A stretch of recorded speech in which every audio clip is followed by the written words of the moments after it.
Ici Simon du Rivage, bonsoir. Eh bien, 36 heures plus tard, c'est toujours aussi horrible.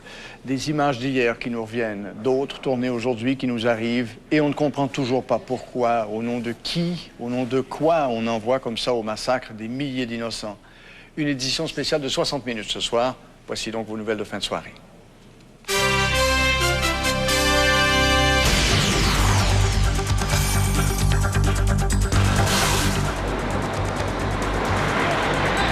Oh my God!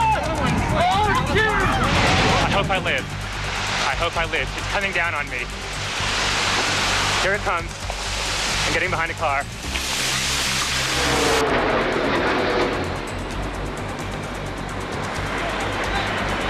Oh, shit! Moi, je pensais tout de suite que c'était une bombe. Il y a vraiment un Dieu qui existe. Et puis, ça a été un miracle que je suis sortie de là.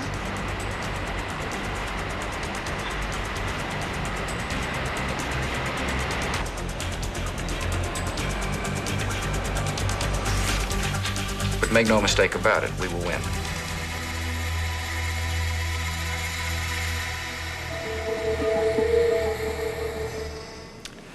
Alors ce soir encore, nous allons passer l'essentiel de notre émission, prolongée donc sur l'attentat d'hier contre ces symboles de la toute-puissante Amérique que sont le World Trade Center de New York et le Pentagone à Washington. Les secours, donc les enquêtes qui sont en cours, les mesures de sécurité, les déclarations de George Bush, le président, les alliances qui se dessinent dans le monde, les réactions, les témoignages de survivants, et puis les conséquences de cette folie meurtrière, de cet affront pour le monde, pour les États-Unis et jusque chez nous. Mais d'abord, un bilan de la journée, Harold Gagné.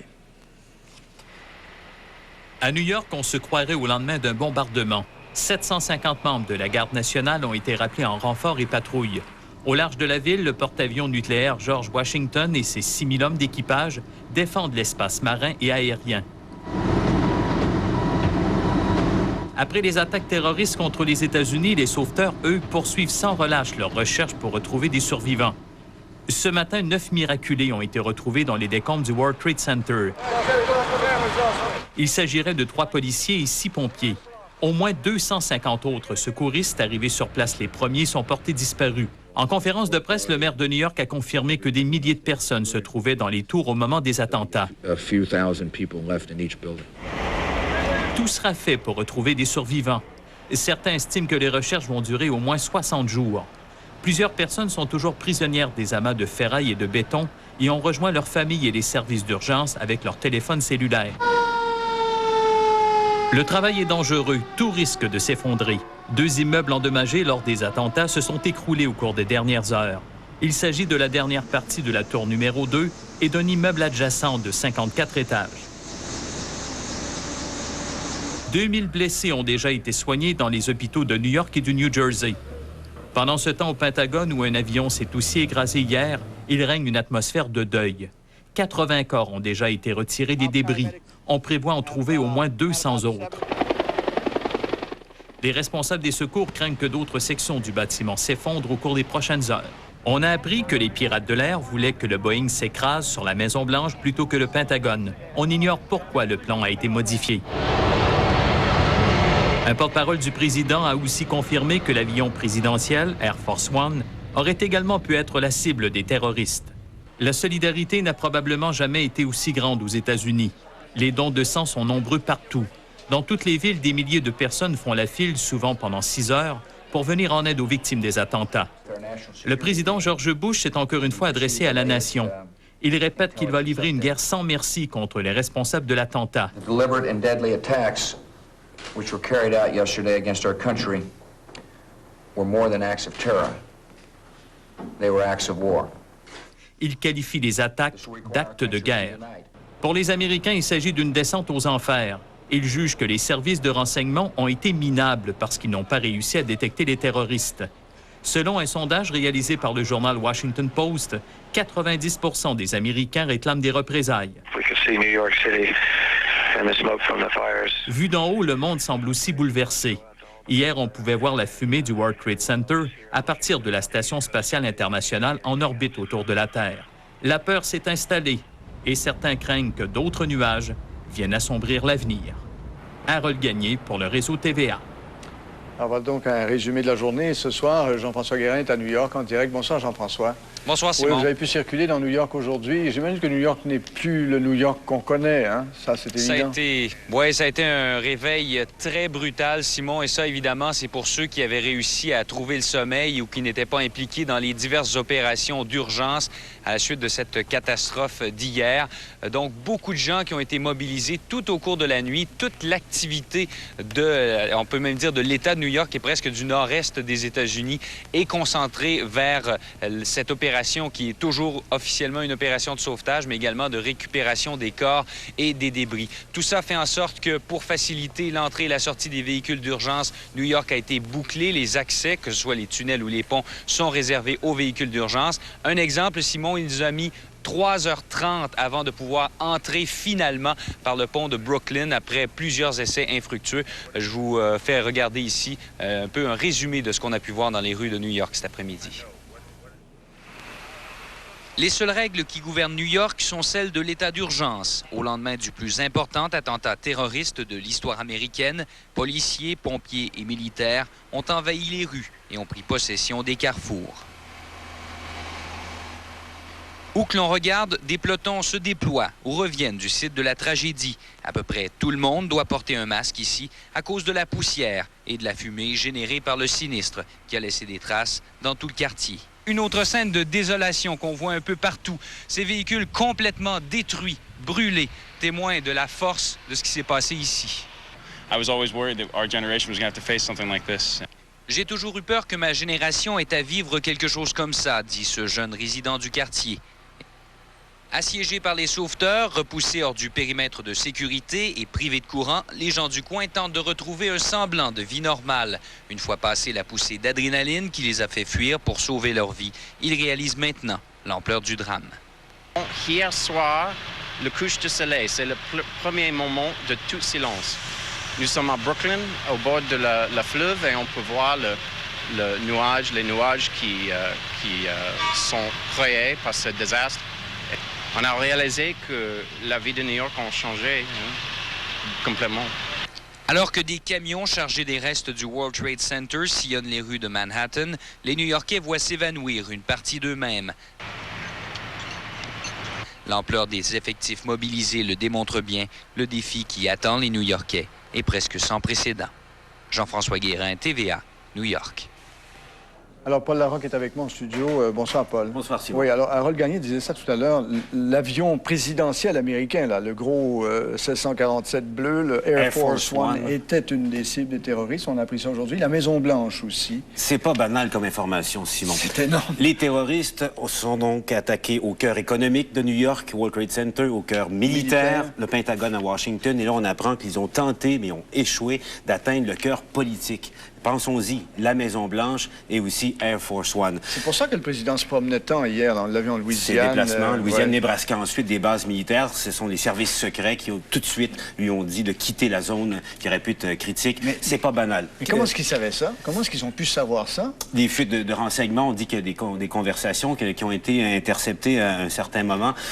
Les pièces du casse-tête commencent à se placer, à se mettre en place, Simon. Et là, l'avion qui s'est écrasé, United Airlines, en Pennsylvanie, près de Pittsburgh, était sans doute celui que les terroristes destinaient vers la Maison-Blanche. Et là, on peut probablement penser que c'est l'intervention des passagers à bord de l'appareil qui a permis d'éviter que la catastrophe ne soit encore plus sérieuse. Bon, ce matin, le président Bush a encore fait un discours à la nation, encore plus dur, là, plus mordant, plus, je dirais pas revanchard, mais plus... ferme. Plus ferme. Plus ferme. C'est un peu le mot d'ordre, un peu ce qui se passe sur le terrain à New York et aussi à la Maison-Blanche. On se redresse. Et là, le message, c'est la fermeté et la détermination également.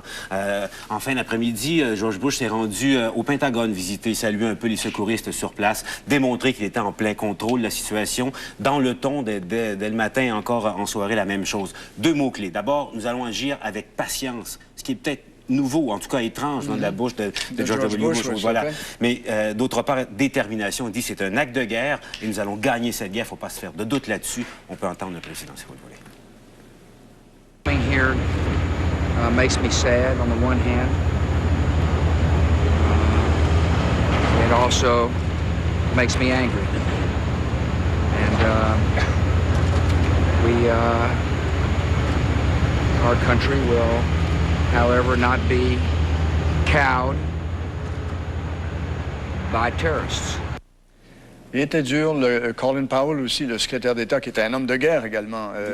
Des chefs de guerre. Un autre chef de guerre aussi qui a probablement donné le ton, Schwarzkopf, le général, celui qui a dirigé la guerre du Golfe. Oui. Il disait à la télévision américaine, il dit, écoutez, on a mis la vie de militaires en danger pendant la guerre du Golfe en voulant éviter de s'en prendre à des civils. Et là, il a dit à la télévision américaine, il a dit, and those bastards, entre guillemets, on fait exactement le contraire. Nous allons, a-t-il dit, les écraser. On peut penser que l'action américaine qui s'en vient, qui risque de se faire de concert d'ailleurs, et ça c'est nouveau au niveau de la politique, on s'attendait à ce que George Bush agisse seul. Ce sera dur. Mais là, il semble que ce sera une coalition, et là, on pense que l'intervention sera massive, longue. On ne pardonnera pas. C'est tout à fait américain d'ailleurs, ce genre de choses-là, ils ne veulent pas pardonner. Sénateur McCain qui a dit « J'espère que Dieu pardonnera aux terroristes parce que le peuple américain ne le fera jamais. » Merci Paul, on se reparle un peu plus tard dans l'émission. Mon collègue Yves Malo, lui, est à New York aussi. Bonsoir Yves.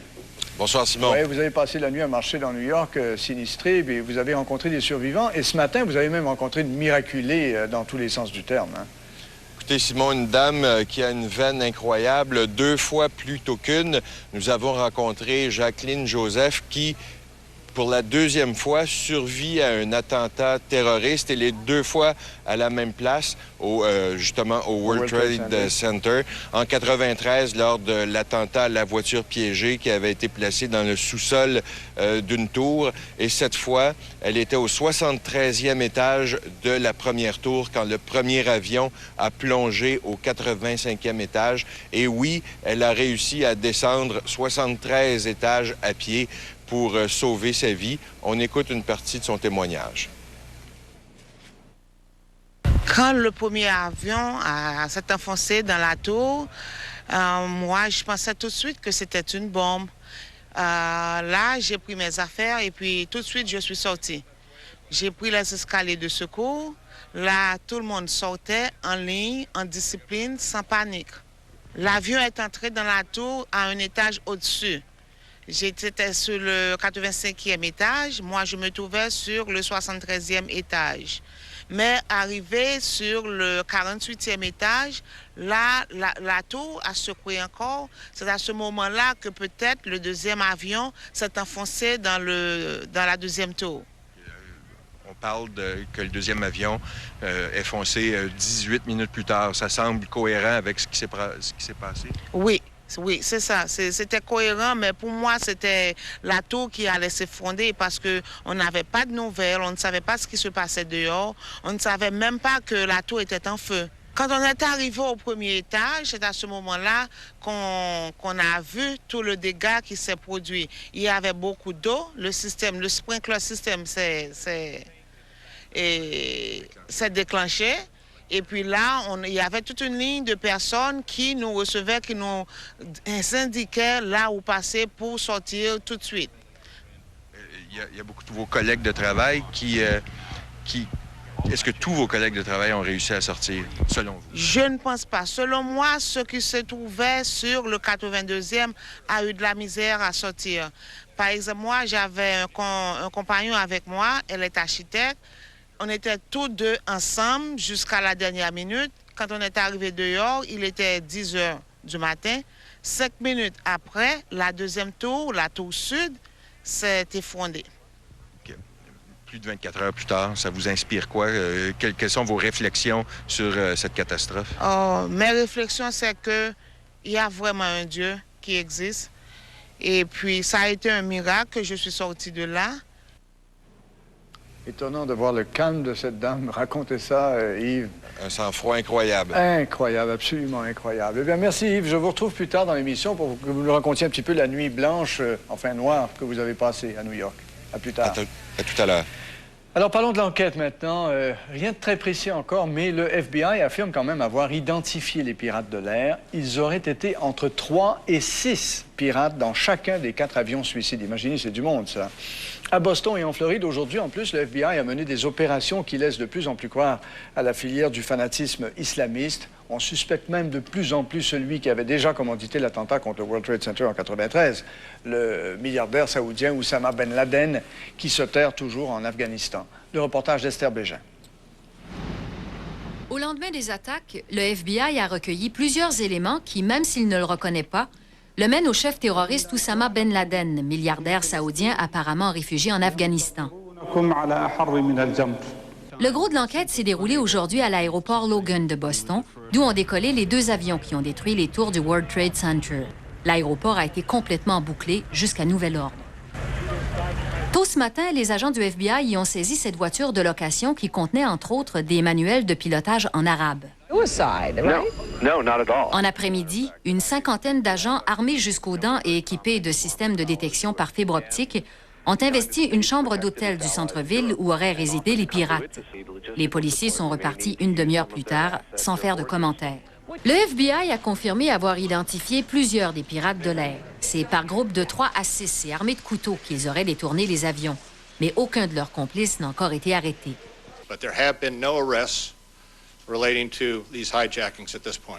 Selon le Boston Globe, 2 des suspects auraient transité par le Canada pour entrer aux États-Unis via le Maine. En entrevue à CNN, le premier ministre chrétien a assuré que les autorités canadiennes allaient pleinement collaborer à l'enquête, même si rien ne prouve jusqu'à maintenant que des suspects venaient du Canada. La piste des attentats passe aussi par la Floride. Les policiers ont investi cette résidence de Venice où auraient résidé 2 hommes qui suivaient des cours de pilotage d'avion encore récemment. Pendant ce temps, les enquêteurs passent au crible les ruines du World Trade Center et l'aile effondrée du Pentagone dans l'espoir de retrouver les boîtes noires des avions et l'enregistreur des conversations dans le cockpit, ce qui pourrait leur permettre d'en savoir davantage sur ceux qui sont à l'origine de cette catastrophe. Esther Bégin, TVA, Montréal. C'est donc ce fameux Oussama Ben Laden qui est soupçonné d'être derrière ces attentats sans précédent. Alors la première question, qui est-il au juste, ce monsieur-là? Eh bien, le département d'État américain l'identifie comme le leader d'un grand réseau d'extrémistes musulmans. Et la deuxième question, où est-il? La seule réponse sûre, c'est quelque part en Afghanistan. Et là, le traquer, ça ne sera pas facile parce que l'Afghanistan, c'est un immense pays de montagne, c'est grand comme la France. Et puis en plus, Oussama Ben Laden est protégé par le régime des talibans et il est constamment en mouvement. Normand Réaume. Personnage énigmatique, Oussama Ben Laden a 44 ans. L'homme d'affaires a mis sa fortune, évaluée à au moins 300 millions de dollars, au service d'une vision très étroite de l'islam. Il a déclaré ouvertement la guerre aux États-Unis en 1996. Né à Riyad, en Arabie saoudite, Ben Laden fait partie d'une prospère famille d'entrepreneurs d'origine yéménite qui a obtenu en 1983 le contrat pour la restauration des lieux saints de l'islam, au coût de 3 milliards de dollars. Ben Laden a fait de brillantes études d'économie et de marketing. Il a soutenu financièrement la lutte des Afghans contre les Soviétiques. En 1990, durant la guerre du Golfe, il appelle au renversement du régime saoudien parce qu'il collabore avec les Américains. Après un court séjour au Soudan où il maintient des intérêts financiers importants, Ben Laden s'est réfugié en Afghanistan où le régime taliban le protège dans un pays montagneux aussi grand que la France. Il aurait financé et encouragé plusieurs organisations radicales, responsables notamment des attentats contre les ambassades américaines en Tanzanie et au Kenya. Ben Laden multiplie les fatwas contre les États-Unis. Les fatwas, ce sont des décrets religieux. En 1998, il a déclaré que si quelqu'un pouvait tuer un soldat américain, il ne servait à rien de perdre du temps dans d'autres activités. Et en février cette année, il a exprimé son intention d'attaquer les Américains et leurs alliés partout dans le monde, une menace qui visait nommément les civils. Normand Réaume, pour le réseau TVA.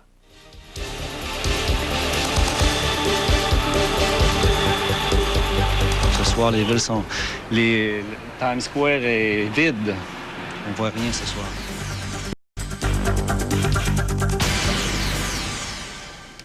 De retour en studio avec Paul Larocque. Paul, parmi les informations qui ont filtré aujourd'hui, et on n'a pas beaucoup pensé à eux hier, on pensait surtout à ces gens qui se jetaient en bas là, du World Trade Center, mais les gens dans les avions, les pauvres innocents passagers de ces avions-là qui savaient qu'ils allaient mourir, ils ont vécu des minutes absolument épouvantables. Quelle fin horrible, quelle minute terriblement angoissante que ces gens-là ont dû vivre. Écoutez, on le disait, les événements d'hier se déroulent à l'ère moderne, en direct à la télé. Mais à l'ère moderne aussi, il faut penser que les passagers à bord bord, plusieurs étaient munis de téléphones cellulaires et plusieurs ont appelé leurs proches, leurs femmes, leurs mères, leurs enfants au moment où ça se déroulait. On a entendu Mme Olson, l'épouse du solliciteur général, la femme de Ted Olson.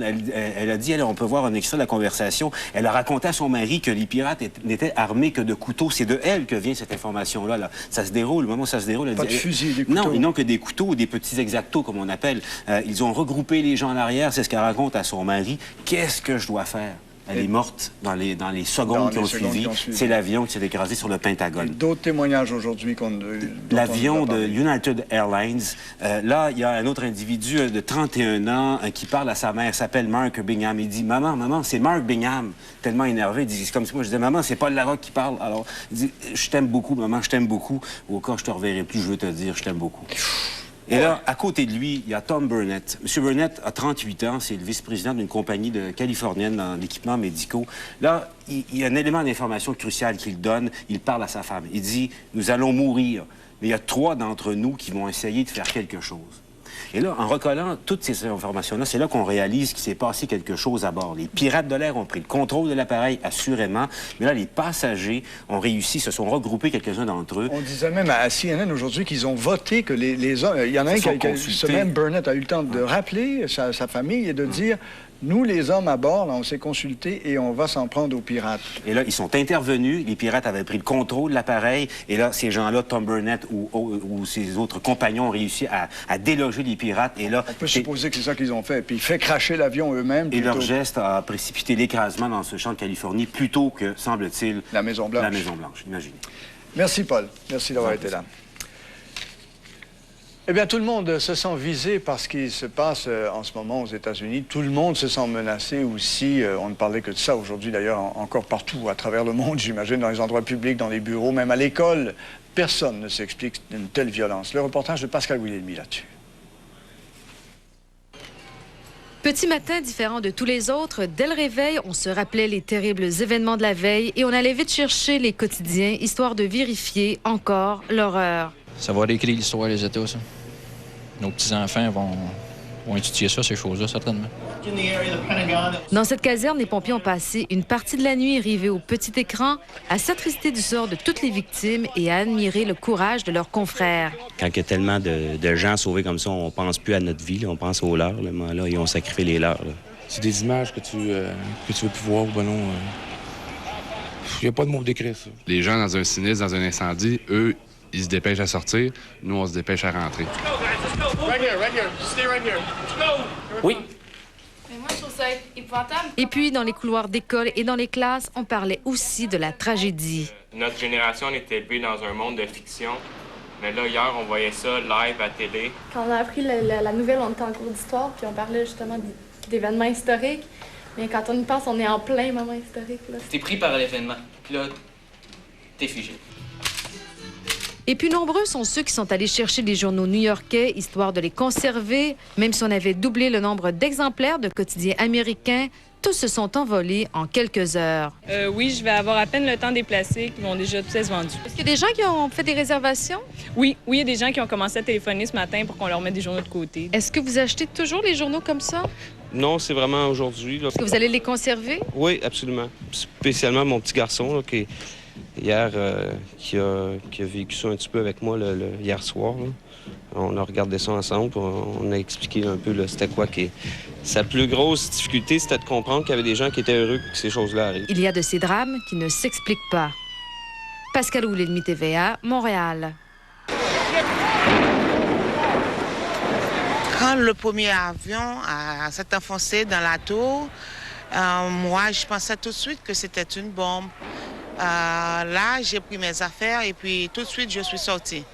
Alors, parlons maintenant du trafic aérien qui est paralysé partout en Amérique du Nord depuis hier, qui avait été complètement interrompu aux États-Unis, au Canada, à la suite des événements. Il a repris partiellement, semble-t-il. Daniel Renaud, vous êtes à Dorval. Est-ce qu'il y a des avions qui ont décollé ce soir de Dorval et de Mirabel? Oui, bien, en fait, un atterrissage, Simon, donc un premier mouvement depuis la fermeture de l'espace aérien hier matin à 21h20 ce soir, un Airbus A330 de Air Canada arrivant de Moncton avec 186 personnes à bord, s'est posé.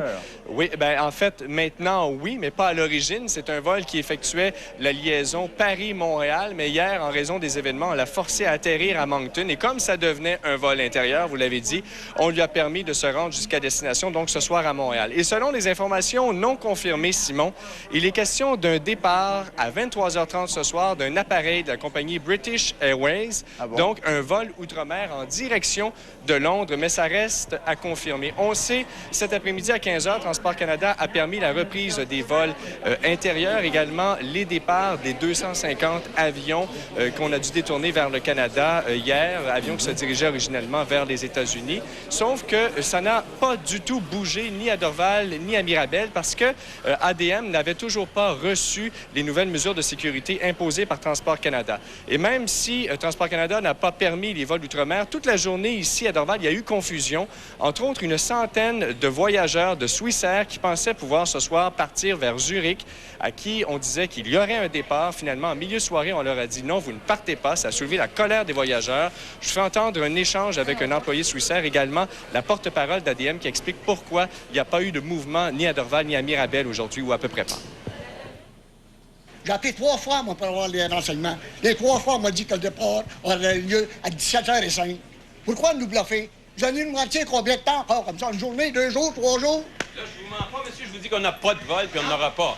Je vous ai dit tout à l'heure, on a fait tout notre possible comme transporteur aérien. Des milliers de gens comme ça. Et puis, Daniel, dans l'Est canadien aussi, il y a des milliers de personnes qui doivent encore prendre leur mal en patience. Oui, écoutez, 21 000 personnes, donc des passagers toujours bloqués dans les Halifax, maritimes. Moncton, etc. Là. Oui, qui passent donc une deuxième nuit Les dans mesures de maritimes. sécurité, là, on avait annoncé qu'elles seraient renforcées. L'ont-elles été? Avez-vous vu les changements? Oui, c'est ce qu'on a constaté aujourd'hui, Simon, à Dorval. Plusieurs autopatrouilles du SPCUM, plusieurs policiers. Ici également, la GRC qui a augmenté ses effectifs. C'était évident sur le terrain. Bon, ben merci beaucoup, Daniel Renaud. Merci, au revoir. Au revoir.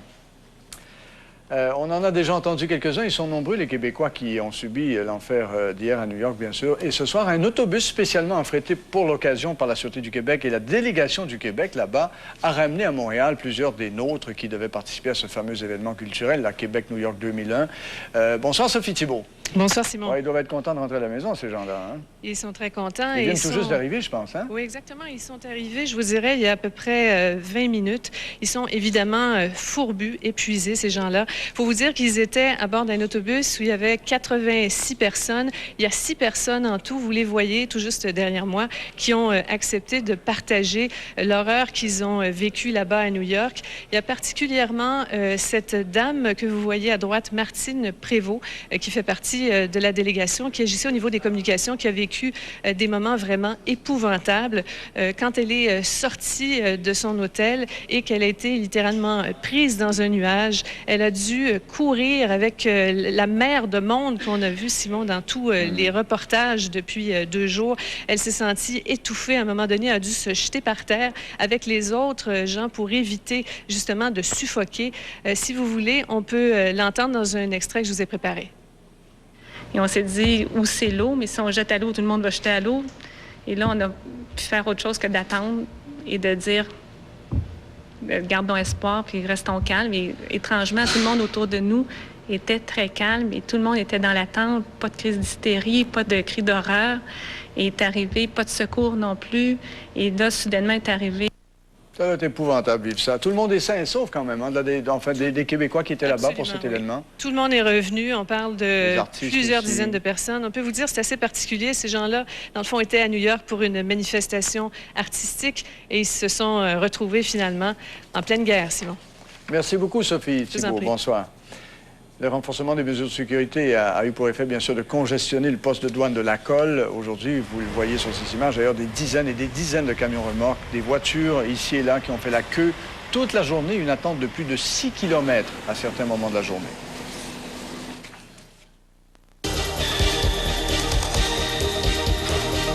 Les autorités monétaires vont s'assurer qu'il y a suffisamment de liquidité pour que les marchés fonctionnent aussi normalement que possible.